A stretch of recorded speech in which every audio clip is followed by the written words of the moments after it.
Hi, I'm Megan and welcome to my kitchen. In today's What's for Dinner video, I'll be sharing with you what meals we had this past week. Our dinners were easy to make, budget-friendly, and delicious. So if you're looking for some weeknight meal ideas for your family, just keep watching.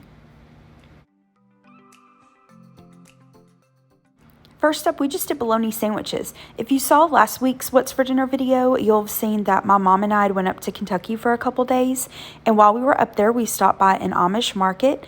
I got some of their sourdough bread, some German beef bologna from their deli, and then I also grabbed some of their broccoli and cauliflower salad. And I'd driven back home this day, and so I just needed something quick and easy for dinner. So I figured, hey, we'll do the bologna sandwiches. Now, while we were up there, we had ran into a grocery store, and I saw these Utz chips that are the hell of a good French onion. We hadn't had these before, so I grabbed those for us to try, and this was our dinner this night. Just some of the salad, the sandwiches, and those chips.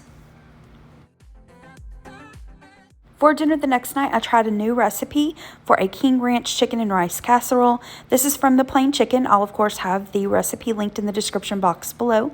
So first up, you need some cooked rice. She suggested using this Knorr Mexican rice. So I'm just going to cook this according to the package instructions in the microwave. To a medium saucepan, I'm going to add in some Velveeta, as well as a can of cream of chicken and mushroom soup. That's what I'm using. That's what I've got on hand. You could just do cream of chicken if you'd like, or whatever cream of soup. And then I'm going to add in some Rotel, or the Walmart version of it anyway. Now, if you'll notice here, I started out by intending to have the recipe, but as I went on, I decided to just make the full recipe and do like a 9x13 casserole, so we had plenty of leftovers for lunch. So I'm just going to cook that on like medium heat, stirring it often until the cheese has melted. In a large bowl, I have the rice. Again, I just cooked this in the microwave. You could cook it on top of the stove. If you don't want to use this Knorr rice, this would be a great way to use up leftover rice. You could do brown rice, whatever you prefer. To this, I'm going to add in some cooked shredded chicken. Now, I had cooked and shredded this and had it in my freezer, so I just thought it a great way to use up leftover chicken. You could do a rotisserie chicken. Honestly, you could probably even do canned chicken if that's what you got on hand. So next I'm going to add in the Velveeta Rotel mixture, give that a stir until it's combined really well, and then I'm going to place that into a greased casserole dish. I'm going to spread that out, and next I'm going to add some shredded cheese. Now, I had a little bit of several different kinds. I had some shredded cheddar cheese, and then I had a couple packages of this Tillamook cheese with just a little in each package. So I'm going to use them up and just sprinkle them over the casserole. And then this is going to go into a preheated oven. It's set at 350 degrees. It just needs to bake for about 20 to 25 minutes until the cheese on top is melted. And here's what it looked like once it was out of the oven. I did let it sit for about 10 minutes before I served it. Now, to go along with this, I did some corn. So in this little saucepan here, I have a can of whole kernel corn that I drained. I also had about a half a can of Mexicorn in my fridge that I needed to use up. It's from where last week I made the Copycat Santa Fe tilapia. So I just added that, and then added a little pat of butter, some salt, pepper, and then some smoked paprika and garlic powder. And I just warmed that up while the casserole was baking in the oven, and I cooked it on about medium-low heat. And here are the plates. So we've got some of the casserole. I garnished it with some chopped green onions and added some sour cream to my husband's. And then we have the corn, and this was really yummy. Now, I enjoyed this, but my husband, Gary, he loved this. In fact, after he got done eating and he saw that there were leftovers, he's like, please keep those leftovers. I'm going to have them for lunch. And when he ate them for lunch the next day, he just kept talking about how much he enjoyed the casserole. So I recommend you all give it a try. It was yummy and super quick and easy to put together. For dinner the next night, we tried another new recipe. This is a Thai pineapple peanut satay chicken. A little bit of a mouthful, but it was delicious. This is from Carl's Bad Cravings. I'll, of course, have the recipe linked in the description box below for you. We're going to start out by making the marinade and the sauce for the chicken. Now, it does look like a few ingredients, but this is super easy to put together. First up, you need some canned pineapple juice, and she does have a note on the recipe stating to use canned and not fresh pineapple juice. We're going to use some soy sauce, brown sugar, fish sauce, lime juice, sriracha, dried basil, some garlic powder, ground ginger, and black pepper. So all I'm going to do is mix everything until it's well combined in this little measuring glass. And then I'm going to take the marinade, and you only want to take about a 1/4 cup of the marinade, place it into a Ziploc bag. We're going to add in some cubed chicken, and then you'll marinate this for about 1 to 4 hours. And while that chicken is marinating, you can pop the remaining marinade into the refrigerator because we're going to use that to make the sauce later on. So after the chicken has marinated, we are going to add the chicken as well as some pineapple to some skewers. Now here I have some fresh pineapple, but you could totally just use canned pineapple chunks. So all I've done here is skewered the chicken and the pineapple onto some skewers. I'm using metal. If you're using wood, you'll want to soak those for at least about maybe 30 minutes or so before you cook them. Now the recipe gives instructions on how to grill this on like an outdoor grill and also to broil these under the oven. However, the other day I was cleaning out my garage, which is where I keep a lot of my extra like kitchen stuff, and I found this little wire rack and skewer contraption that came with my air fryer. I'd never used it. I forgot I had it. So I decided to try these in my air fryer. It worked wonderfully. But again, cook these however you like. For me, I popped them in the air fryer at 360 degrees and cooked them for about 5 or 6 minutes, gave them a flip and cooked them for another 5 or 6 minutes. No matter how you cook the chicken, you just want to make sure you cook it until it's at least 165 degrees internal temperature. While the chicken is cooking, we're going to make our sauce. So to this saucepan, I'm going to add in the reserved marinade from where we marinated the chicken. Next, we're going to add in a cornstarch slurry. So you could use water, but to make it more of a Thai flavor, she uses some coconut milk. And don't worry, you just need a couple tablespoons for this recipe, but you can use the leftovers in smoothies or, make like a coconut rice, all kinds of yummy things. So once we've added in the cornstarch slurry, we're going to bring this to a boil. Once it's at a boil, we're going to reduce this to a simmer and simmer it for 1 minute. After the minute, we're going to turn the heat off, and off the heat, we're going to add in some crunchy peanut butter. Now, that's what the recipe called for, and I happen to have it on hand, but if all you've got is creamy, that's totally fine. Just use it. So we're going to whisk in that peanut butter, and then that's it. The sauce is done. Now, I felt like this was a little thick, so I'm going to add in a little bit more coconut milk. You could add in some water to thin it out. And then we're going to give this a taste, and you can add, a little more lime juice. You could add a little more coconut milk or sriracha. I felt like it needed a little bit more lime juice, so I'm going to add that in and give it a stir, and then that's it. The sauce is done. Here's what it looked like when it was done. And what I did was once the chicken was the 165 degrees, I brushed the chicken skewers on both sides with some of that sauce and then popped it back under the air fryer for just a couple minutes to allow that sauce to, just kind of thicken up and get glazed and so yummy.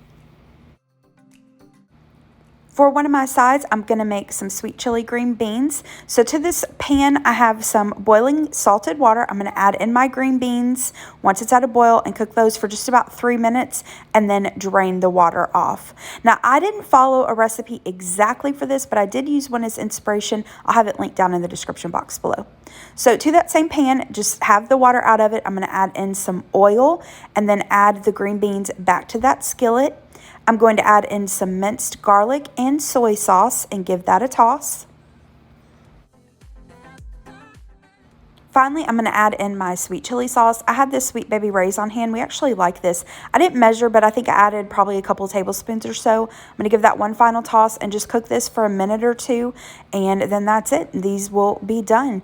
And I gave them a taste. You can adjust the seasonings. You could add like a little salt.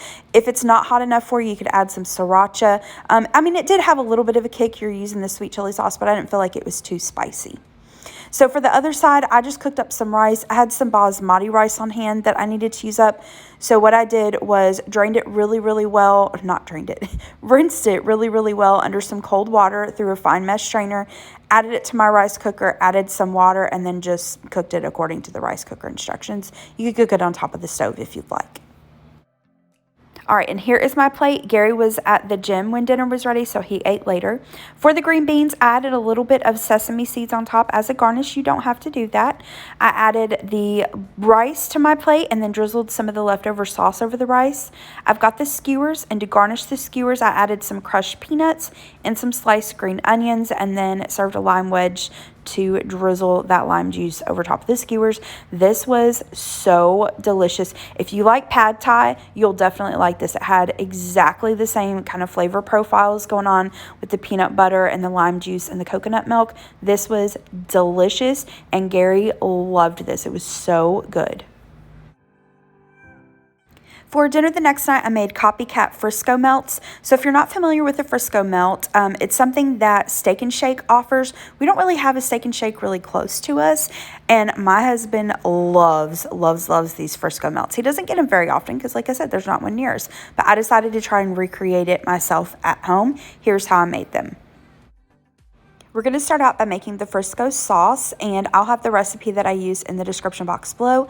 To make the sauce, we need some Thousand Island dressing, ketchup, some French dressing, and Worcestershire sauce. So all I'm going to do is stir all of that together until it's well combined and pop that into the fridge while I make the rest of dinner. Now, the Frisco melt is served on sourdough bread. I have some of the leftover Amish sourdough, so I'm going to slice that up and butter it. But you know what? If you don't have sourdough bread, don't stress about it. Just use whatever bread you've got on hand. For the burger patties, I have these frozen hamburger patties that I got at Kroger, so that's what I'm going to use. You could, of course, patty out your own beef. You could also do this using turkey if you'd prefer. To season it up, use whatever seasonings you like. I'm going to use this Kinder seasoning. I cooked the hamburgers just over a skillet, and once they were almost done, I added the cheese. Now, a Frisco melt usually has a slice of Swiss as well as a slice of American, so that's what I'm going to use. Now, to go along with this for my side dish, Jack in the Box back in the day used to have bacon cheddar potato wedges that were so incredibly delicious, but they stopped making them years and years ago, and I've been craving them. So I'm going to try to recreate them best of my ability at home. So I have some of these frozen potato wedges. I got these at Walmart. I'm going to cook these in the air fryer, and then I'm going to use this Fritos cheddar cheese dip and some bacon crumbles to go over the potato wedges. And here are the plates. So we've got those bacon cheddar potato wedges. Now, to assemble the sandwich, what I did was take that sourdough that I'd buttered and I toasted it in the skillet. I added 2 of the hamburger patties with the Swiss cheese and American cheese, and then I added some of the Frisco sauce. My husband loves the Frisco sauce, so I put some on the side as well for him. Now, for me, we didn't have enough sourdough to make my sandwich, and that's fine. I prefer a regular hamburger bun anyway, so I just did 1 hamburger patty with 1 slice of American cheese and some of the Frisco sauce for my burger, and this was dinner this night, and my husband said that they really did taste close to the Steak and Shake Frisco melt. So if you like the Frisco melts from Steak and Shake, I'd give this recipe a try. For dinner the next night, I tried yet another new recipe for a Crockpot beef stew. This is from the Cozy Cook. I'll of course have the recipe linked down below. I got some beef stew meat on markdown at Food Lion a couple weeks ago, so that's what I'm going to use. You could also do chuck roast or a similar cut and cut it into cubes yourself. We're going to toss the beef with some garlic powder. Now, I'm using garlic powder. The recipe says to use garlic salt. I don't prefer to use garlic salt personally. I prefer to control the amount of salt, but use whatever you prefer. So we're going to do some garlic powder, salt, pepper, and then flour. We're going to toss the beef in that. Now, the recipe strongly suggests that you sear the meat in some oil before you put it in the crock pot. I had every intention of doing that and starting this in the morning, but I got busy and ran out of time, so I'm just going to throw it into the crock pot without searing it, and it turned out delicious. So you can do it either way. Next, I'm going to add in my vegetables. So I'm going to take these carrots, some baby gold potatoes, and I have about a half of a red onion in my fridge I need to use up, so I'm going to use that. So I quartered the baby potatoes. I peeled and washed and then peeled the carrots and chopped those up and chopped up that red onion. I'm going to add the vegetables. You could also add like some celery, and you can use different potatoes. I mean, just use whatever you've got on hand. Sometimes people comment on my videos and say, well, I don't have this. Well, I don't have that. Well, that's expensive. That's why I say all the time, use what you've got, use what you like, use what you can find on sale. And, you know, just make it your own. Don't feel like because I use an ingredient, you have to use that. Use what you've got. So once I've added the vegetables in, I added in some minced garlic, beef broth, and a couple beef bouillon cubes. Next, the recipe suggests you use red wine. I have some of this Cabernet Sauvignon. Now, personal preference, this is non-alcoholic. If you don't have or don't want to use red wine, you could add more beef broth with a little bit of red wine vinegar, the recipe suggests. So once I've added that, I'm going to add in the Worcestershire sauce, the tomato paste. And yes, this does look like a lot of ingredients, and I'm not going to lie, it kind of is. But like I said, use what you've got. If you don't have something, skip it, replace it. But this was really, really good. We enjoyed this beef stew. Next, I'm going to add in a couple of bay leaves. And then the recipe said to use fresh rosemary. I didn't have any fresh rosemary. I've got dried, and I was not about to spend like $4 or $5 on rosemary for just this for one sprig. So I'm just going to use dried. That's what I've got on hand. I'm going to cover this with a lid. You can cook this on low for 8 to 9 hours or on high for about 4 hours. Like I said, I got this started later in the day, so I cooked it on high. So here's how my stew looked after about 4.5 hours. I'm going to remove the bay leaves. And if you're using fresh rosemary, make sure you remove that rosemary sprig as well. I'm going to add in some frozen peas. Now, if you don't like peas, just leave them out. No big deal. I'm going to add the peas, give it a stir, place the lid back on, and let it set for maybe about 10 or 15 minutes just for the peas to thaw out and warm up. Once that's done, we're going to add in our cornstarch slurry. So this is just some cold water and cornstarch. I'm going to add that, give it a stir, and cover this with a lid. Now, I added the peas and the cornstarch slurry at the same time and let it sit for the 15 minutes to thicken up. I'm going to add in a couple drops of this kitchen bouquet. You do not have to use this if you don't have it on hand. Don't worry, it just gives it a good richness and depth of flavor. I'm going to give that one more stir, and then that's really it. The stew is done at this point. Now, the recipe suggests you add in a couple tablespoons of butter to finish it, which I did that off camera. I still felt like, though, it was a little thin for my particular liking, so I went in and added a little bit more cornstarch and water. But that's pretty much it. Give it a taste. Adjust the seasonings if you feel like it needs a little more salt, pepper, a little more Worcestershire, whatever you feel like it needs. Now, to go along with this, I'm keeping it really simple this night. I'm just going to warm up some Sister Schubert rolls, cook those in the oven according to the package instructions. And here are the plates. So we've got some of the beef stew and the rolls, and this was yummy. And dipping that roll in the beef stew, so good. Now, you could serve this with a salad or with green beans or whatever vegetable, but for me, I feel like it's kind of a one-pot dish. You've got your protein, your vegetables, and your starch. But, you know, like I said, if you want to add a side, go ahead and do it. But this was so yummy and comforting. For dinner the next night, we did a yo-yo night, or you're on your own. Around dinner time, my husband was still working. He was trying to finish up a project and wasn't hungry and didn't want to stop to eat. So we just kind of did our own thing. For whatever reason, chili cheese dogs sounded really, really good to me. I remember I'd been scrolling through Instagram that day and saw somebody made chili cheese dogs. I was like, that looks delicious. So here's what I'm going to use to make mine. Just got some hot dog buns, some hot dogs. I'm just using some canned hot dog chili and then shredded cheese. I decided to cook these in the air fryer just to keep it simple. So I cooked the hot dogs at probably about 390 degrees for maybe 4 or 5 minutes, and then added my hot dog bun to my air fryer. Personally, when I eat chili cheese dogs, I like to have 2 hot dogs on one bun instead of having them each in their own bun, if that makes sense. Added the bun down, added the hot dogs, added some of the chili and the cheese, popped it back in the air fryer for just a couple minutes until the cheese was melted, and that was my dinner. Totally hit the spot. For Gary's dinner later on, I believe he just heated up himself some of the leftover chicken and rice casserole that I'd made, and that was our dinner this night. All right, that is it for this week's video. Thank you so much for watching. I hope you liked this video and got some dinner inspiration from it. If you did, hit the thumbs up button below and subscribe to my channel if you're not already. And I hope you have a great rest of the day. Thanks so much for watching. Bye-bye.